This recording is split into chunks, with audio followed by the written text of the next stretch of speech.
Good afternoon, everyone. My name is Patrick. I'm a postdoc in Silke Weinfurtner's group here in Nottingham. And today's speaker is Cameron Bunney, who is also a PhD student from the University of Nottingham. His supervisors are Silke and Jorma Louko, and Cameron is a theorist who is studying the circular motion, Unruh effect, conditions that are more close to how they can be realized experimentally, and notably at ambient temperatures of the analog physical vacuum. So Cameron, please, the floor is yours. Thank you for the introduction and thank you for inviting me to talk today. So as Patrick said, I'm a PhD student in my final year here at University of Nottingham, and most of my research has been focused on the circular motion Unruh effect and looking at various aspects that might be closer to what an experiment might see compared to the original derivation of the effect. So my supervisors are Jorma Louko and Silke Weinfurtner, and fittingly, this work is at the interface between experiment and theory, and we'll be modeling hopefully something that an experiment will see in the future. So this talk is based on the following two papers. The first between myself and Jorma is the theory that will be underpinning the talk. In this paper, we go through modeling a system at finite temperature and looking at various asymptotic regimes that one can do on paper. And in the second is a wider collaboration with Gregoire and Xavier at Royal Holloway, and everyone else is either at Nottingham or a former PhD student at Nottingham. And this covers an experimental proposal using superfluid helium-4 as a candidate in which to measure the circular motion Unruh effect. So first I'll discuss what the Unruh effect is all about. I assume most people are familiar, but not everyone will be. So if we begin with the Unruh effect proper. So I think my favorite image associated with the Unruh effect is Feynman's blackboard. This is an image taken of Feynman's blackboard after he had died, and there are various areas and sentences, such as the ambition to know how to solve every problem that has been solved, versus things to learn. And on the right-hand side, there's a to learn section with it starts with the beta ansatz problem. But number 4 on this list is what one can read as acceleration temperature. So Feynman, around the time of his death, was interested in acceleration temperature, or what would become known as the Unruh effect. This would lead to speculation, but if you ask Bill Unruh himself, he will tell you that Feynman was in, I think, around 3 seminars that Bill Unruh gave on the Unruh effect, and so it would be no surprise that this was something he was interested in. So the Unruh effect is an effect within quantum field theory, and it began with this paper called Notes on Black Hole Evaporation. This title gives no hint at what would become the Unruh effect, and the only part that we now know of the Unruh effect is this following sentence: the behavior of particle detectors under acceleration is investigated, where it is shown that an accelerated detector, even in flat spacetime, will detect particles in the vacuum. So this sentence, just a part of a paper, is possibly the whole underpinning of my PhD thesis, but this is where it begins. So the Unruh effect, as I said, is found within quantum field theory, and in its standard formulation, this is in 3+1 dimensions, starting with a scalar field. It doesn't have to be a scalar field. You can have higher spin fields, but the simplest example is with a scalar field. And you create a model of a detector by modeling a detector as a 2-level system, something that is either excited or in its ground state. And you couple the field to this detector via a small coupling constant. We assume it's small so we can do perturbation theory. And then you want to be able to turn on and turn off this interaction. So you introduce a temporal profile via the switching function. And then mu is the coupling between the field and the detector. So with that in mind, one can do a fairly standard calculation in perturbation theory to calculate what the probability of excitation of the detector is. And it leads to an integral. And the prefactor is all the internal workings of the detector. And then this double integral tells you about the length of time of the interaction, and also has this 2-point function, which tells you all the interaction information. And this 5 tau is the scalar field phi that's been pulled back to this accelerated trajectory x. And then these excitation and de-excitation probabilities will obey Einstein's detailed balance condition, which tells you that if something is exciting and de-exciting, if you can match it to this exponential curve like this, then it is in a thermal state at temperature T. And if you do this carefully in the long time limit, what one finds is that this is matched at a very specific temperature, a over 2 pi, where a is the acceleration of your detector. And this is the well-known Unruh temperature. However, the main object that we deal with is not typically the detector probability, rather the probability rate. And the reason for this is if we stare at this integral and then less carefully look at the long interaction time limit, so maybe we just set chi equal to 1, what we find is we've gotten rid of chi, but at the cost that this probability has diverged, and we can't make much sense of it. But if we consider maybe a special case where the trajectory is so-called stationary, which means that this 2-point function is only a function of the difference in the proper time, then we can rewrite this integral in the following way, where s is this difference. And if you stare for it for a moment, you notice that the integrand doesn't depend on t prime. So you can see that you have this whole integral over the real line, which is clearly divergent. So this is the source of our problems. So if we're a bit more careful and divide it out by the total interaction time before letting this interaction time go to infinity, then we can get something that makes sense.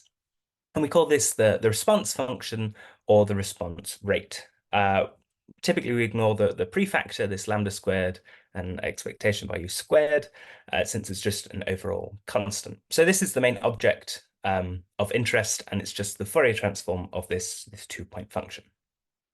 So these are the tools that one typically works with when looking at looking at the experience of a detector along a certain trajectory. So, and then again, if you do this, you can see that the response rate, or this response function, will also obey Einstein's detailed balance condition. So looking at the Unruh temperature in dimensional units, you have this big prefactor, which turns out to be a very small number, 4 times 10 to the minus 21. And there's the typical ubiquitous estimate that you need an acceleration of 2.5 times 10 to the 20 meters per second squared for an Unruh temperature of 1 Kelvin. So the standard estimate to show how small this effect is. So on the other hand, we have analog gravity. So if we want to do an experiment in a lab, we need a basis. Why might this work? This came a few years later, also from Bill Unruh, and it is a much shorter paper. And again, the title doesn't give too much away. So it starts by just taking the equations of motion for an irrotational perfect fluid, then that obeys the continuity equation.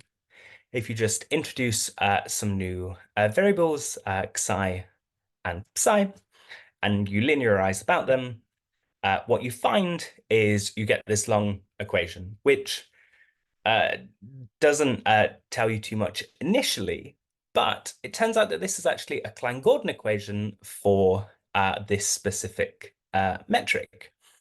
And so this showed that the wave equation in a curved spacetime can also be mapped to some waves, say on the surface of a liquid with this very specific metric.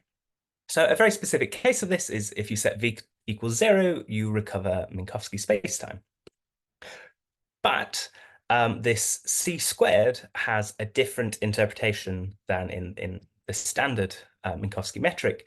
This c is actually the speed of sound in the medium. And in fact, the speed of sound will be much smaller than the speed of light, which tells you that in the formula h bar a over 2 pi kbc, c is much smaller. You're dividing by a much smaller number, so you need an acceleration of many orders of magnitude lower.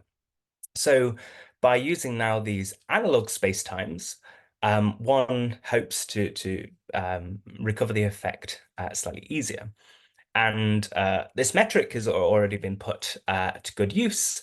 The most recent example I could think of this metric was in a recent paper from this collaboration by Patrick, the host of this seminar, in their recent Nature paper called Rotating Curved Spacetime Signatures from a Giant Quantum Vortex. So the point of this is this really works. It's not just something on paper. One can really use these analog systems very effectively.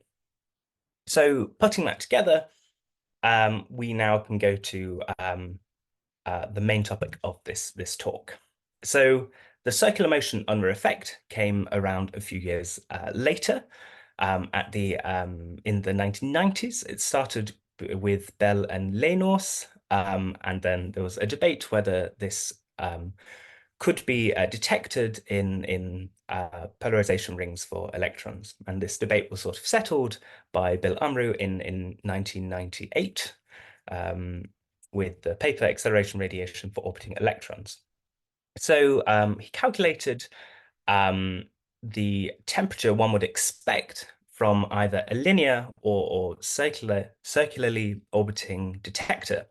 And as you can see, for a linearly accelerated detector, this is a straight line. It's a constant temperature, whereas in circular motion, this is now an effective temperature. The temperature that you get, that your detector sees, depends on the energies at which it is probing. So this is why it's only an effective temperature. It's not the same for all probing regimes.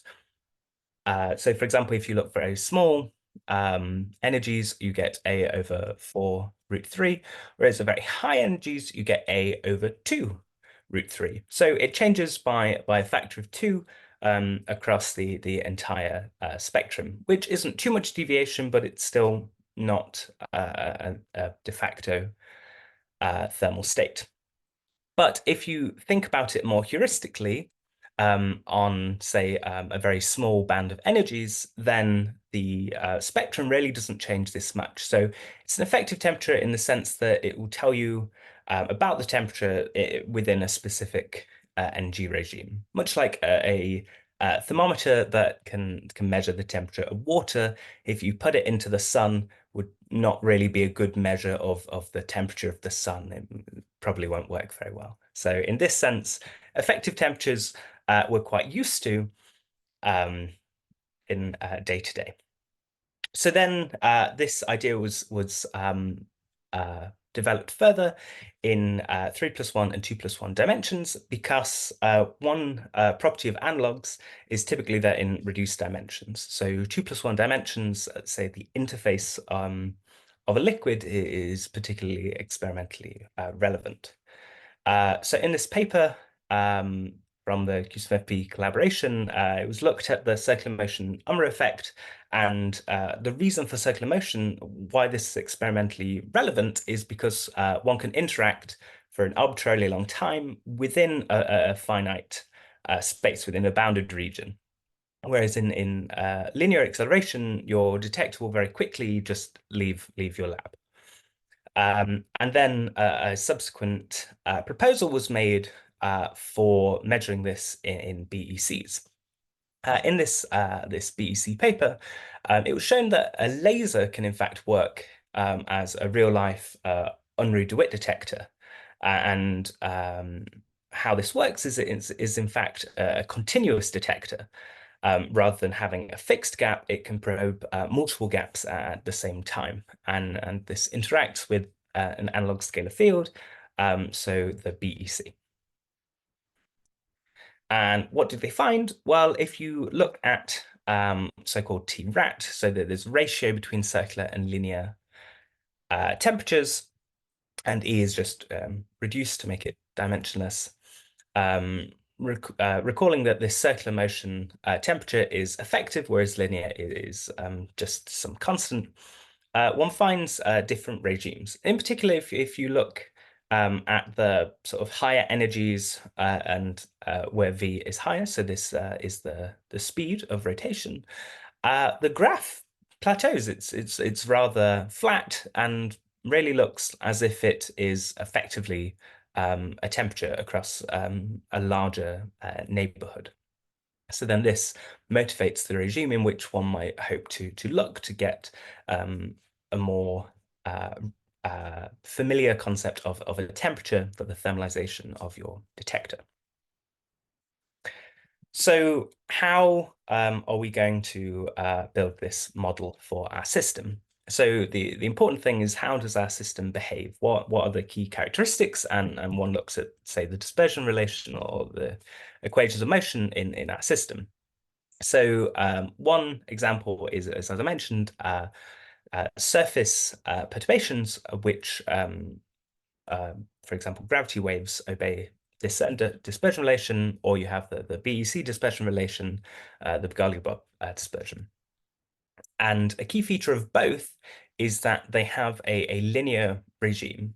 So within this regime, you really have that your dispersion is just k times the effective speed of sound in your system, which is more is in closer matching with a quantum field theory. So then one should consider the initial state. So we have this response function, and all the information about the state is contained within this 2-point function. So is this initially prepared in the vacuum, or is it in a thermal state? And if it is in a thermal state, how does this change? Well, all it does is introduce this beta. So it's now this thermal ensemble average. The main motivation for this is that as low as an experimentalist can get their lab, that low is not zero. And so then you have to ask, is this temperature negligible or not in the proposed system? And if it's not, would we expect our effect to remain? So the rest of this talk will be dedicated to the question of, does the Unruh effect remain even when there is a non-negligible background temperature? Since the original effect was derived on the assumption that there was zero background temperature. And one of the key changes in introducing this background temperature by this method, you take this trace with respect to the exponential of a Hamiltonian, is the fact you have a Hamiltonian. This gives a preferred time evolution, and when you have a preferred time, you have this preferred frame. This breaks your Lorentz invariance. So is this symmetry important to the robustness of the effect? So if Lorentz invariance is fundamentally important for the Unruh effect, then you'd expect the Unruh effect to disappear, whereas if it's not, you should expect it to remain. So as a recap of this analog setting, one works instead of the proper time, you work with the lab frame time and also lab frame energies in some sort of analog, typically condensed matter or optical space-time, and it's typically in a reduced dimension.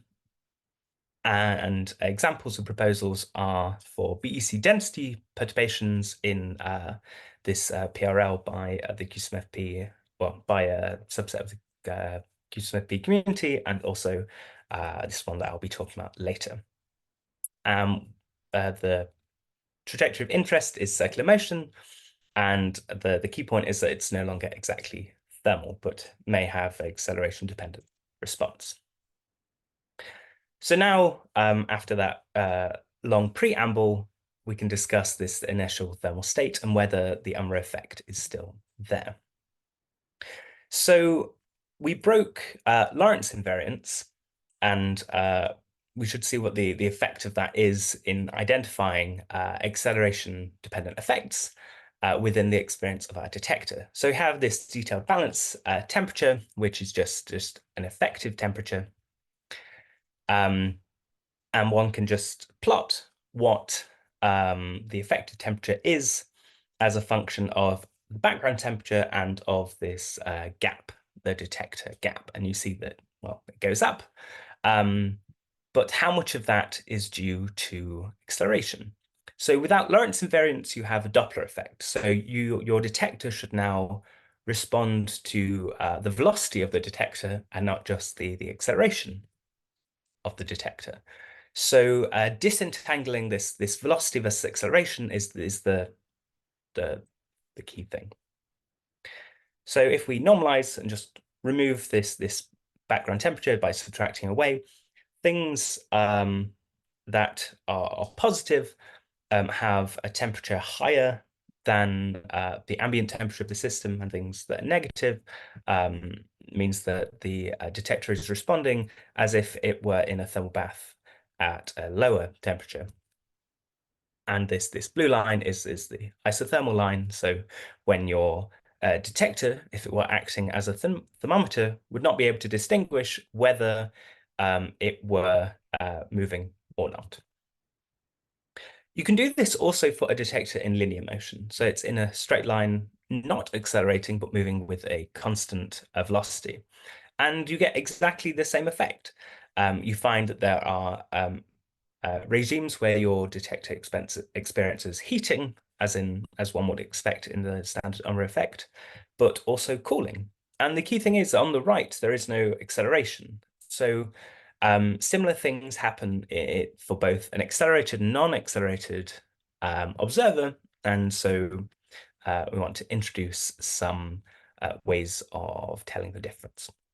So looking at acceleration versus velocity, the simplest way is to look at the ratio. You take the ratio between your circular motion temperature and this linearly moving temperature, and you can look at acceleration dominant versus velocity dominant regimes. So if this is much greater than one, one sees that this is acceleration dominated, whereas if it's much less than one, it should be dominated by the velocity component. Well, if not less than one, sorry, it should be approximately equal to one. So plotting this ratio, one sees that there are places when this goes above one. So this should tell us that, or give a hint that there's some acceleration-dependent effects. So two lines are plotted here. The green line is this temperature is equal to 1 line. So when the temperatures are exactly the same, whereas this white line that tells similar information but not identical is when your detector is probing at the same frequency at which it is rotating. So it's a resonant frequency of your detector. And this seems to be related to when the detector cannot tell the difference between linear motion and circular motion. So when probing below this resonant frequency, one finds acceleration-dependent response. but we can also look at a different measure. Instead of taking a ratio, we can take the difference. So circular motion has two free parameters, and we can choose, say, the acceleration and the velocity of the trajectory. So a very special case where you have no acceleration but constant velocity is straight line motion. So this linear motion is a very special case of circular motion. And so it should, if we choose the velocities to be the same, this should contain all of the velocity dependent information. So if we subtract the linear response from this circular motion response, we should hope that all that remains might be purely acceleration dependent.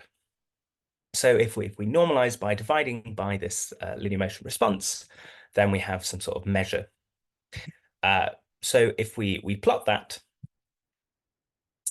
where again n is this measure, if we look at both excitation and de-excitation, we see they have very different behaviors, but still there is a region where this is away from zero. If they're equal to zero, then one says that the velocity effects are dominating and there's just no acceleration effect. But more interestingly is that each axis is scaled by the background temperature. So this means that one can scale the temperature however one likes, but the structure will remain the same. It just changes the radius or the energy gap that one needs to look at to find this effect. But the entire structure is temperature independent. Even if you made the temperature so high that it would be entirely classical, there would still be an extant regime in which acceleration dependent effects would be present. So yeah, this is the fact that this can happen at any temperature. So looking at these graphs again, we have these white lines, and these are the resonant frequency. And there really seems to be a difference in behavior when you're probing above this resonant frequency or below. So if your detector is rotating either too quickly, so it's rotating quicker than its the frequency of its probing, then it won't see anything. Or if it is well, yeah, no, sorry, the other way around. If it's rotating, well, yeah, if E is less than omega, then you get acceleration dependent effects, whereas if is higher than omega, you do not.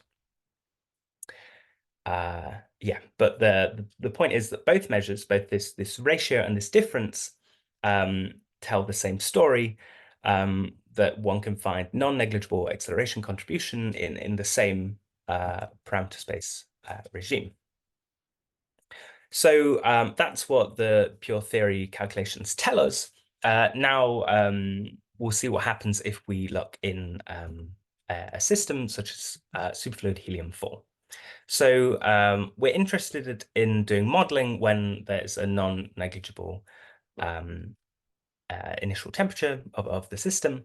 And the system that we consider is thin film superfluid helium-4. So thin film here means the equilibrium height or depth of the film is around 100 nanometers.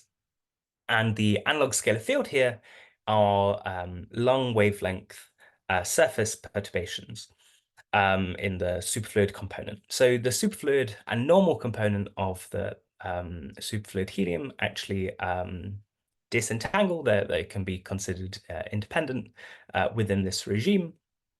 So having a fluid with no viscosity matches with the original assumptions in the 1981 experimental black hole evaporation paper, which suggests that we needed a perfect fluid, so one without viscosity. So then if we probe this with a continuous laser acting as a continuous detector, this will sample the fluctuations in this height and turn them into phase fluctuations. Then just a black box, there'll be some signal extraction process. But after that, what do we find? So assuming one has been able to read off and get the information about these perturbations, what does one find? Well, if you look at the power spectral density of these fluctuations, dimensional analysis tells you that it's related to your response function, but with a lot of prefactors. And these are all to do with the experimental setup. So you have the index of refraction, the laser wave number, the effective gravity, which in this case is dominated by the van der Waals attraction, and also the mass density. But we can just wrap this all up into a constant called kappa, and then move on to use what we know about the response function to tell us what we'd expect to see in the power spectral density after we've measured this signal. So what one should read out is the response function, but also some shot noise. So if one somehow can estimate this shot noise, if we subtract that and are also able to subtract away the linear motion, recalling that this measure isolates the acceleration dependent effects, then one should be able to measure the circular motion Unruh effect. But all of these things need to be operationally measurable from the experiment. One can't just crowbar in random subtractions like this linear motion effect. So how is this measurable? So you can use this signal to noise ratio.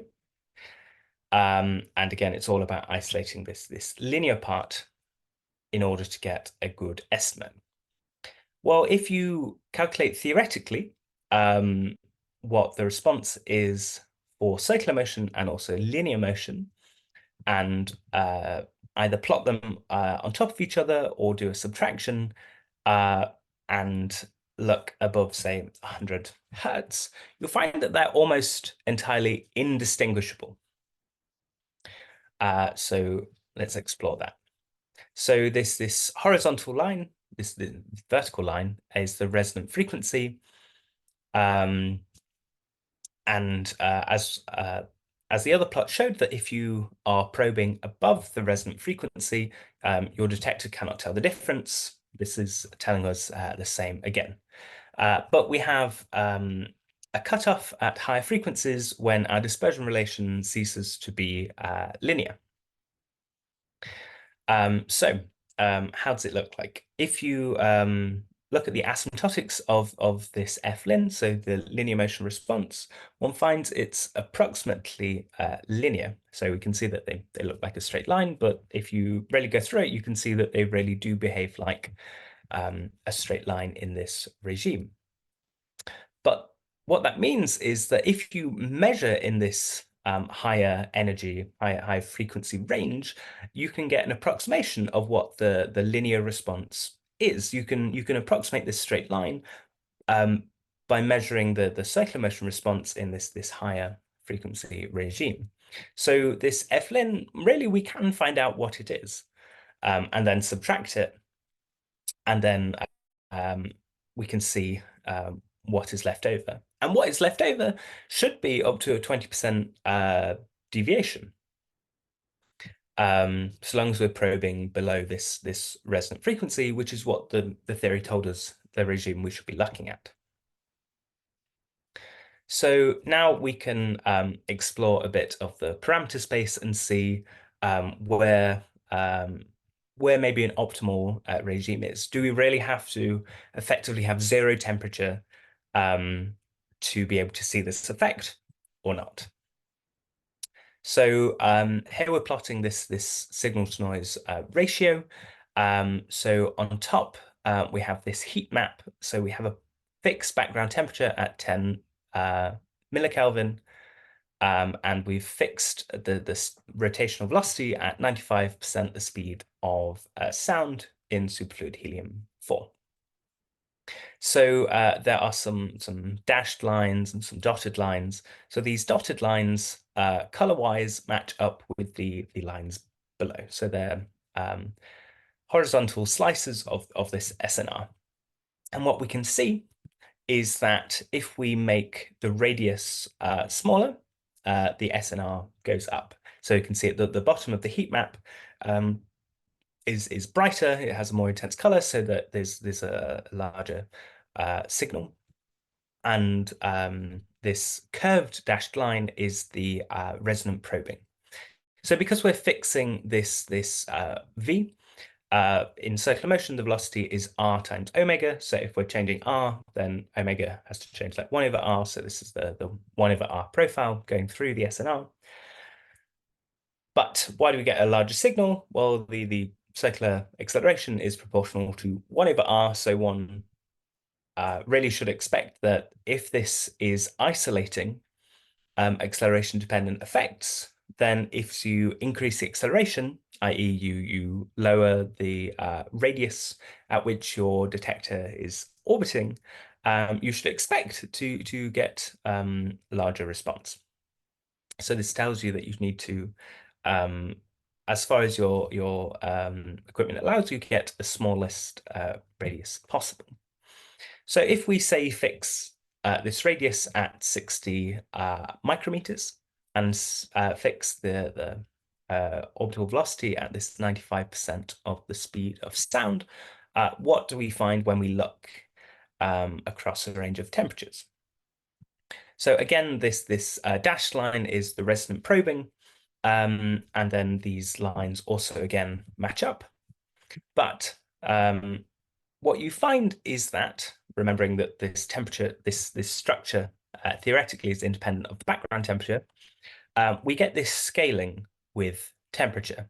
So this scaling is actually that for larger ambient temperatures, this structure is increased. If you look at the bottom plot, the 3 lines, the one with the lowest temperature has the lowest signal, whereas with the highest temperature, you get a much larger signal.